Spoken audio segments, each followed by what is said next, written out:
What is up, my fellas? In this video, I'm going to be showing y'all how I managed to use Spud Controller to show my button presses on the Nintendo Switch. So, if you are a Vtuber or a PNGtuber or any kind of tuber, stick around. Now, before we start, this stuff is not totally free. There are prerequisites, so don't get too excited yet. The first one is a PS3, 4, or 5 controller, which you hopefully have lying around somewhere. And unfortunately with this method, I don't think it works with Xbox controllers. I don't have one, so I can't test it out.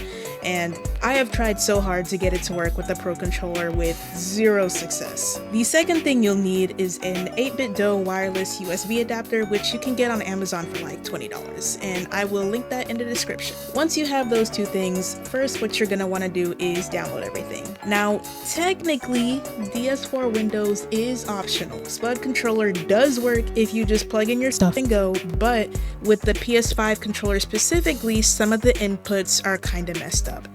Maybe this doesn't happen with the DualShock 3 and 4, I have no idea, but if you don't care about your inputs looking 100% accurate, you can just skip to the timestamp on the screen. Now, if you do want DS4 Windows, you can download it and the required .NET desktop runtime from the link in the description. Another requirement for everything to work properly is the virtual gamepad emulation bus driver, which I will also link.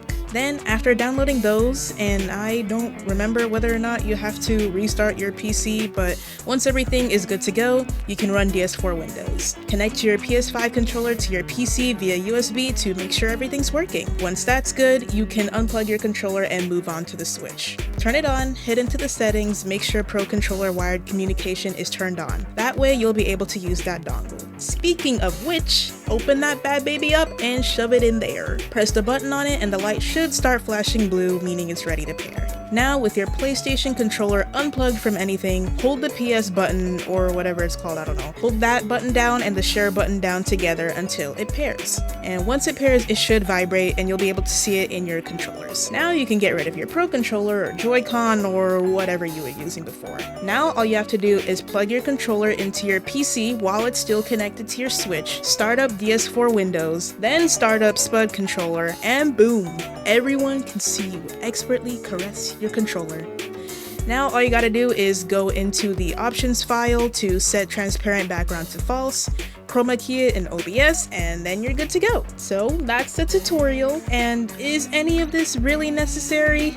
Absolutely not. But I want my cool little controller thingy while I'm playing Splatoon, so I had to make it happen one way or another. And hopefully this helps somewhere out there despite how niche it may be. Okay, bye bye!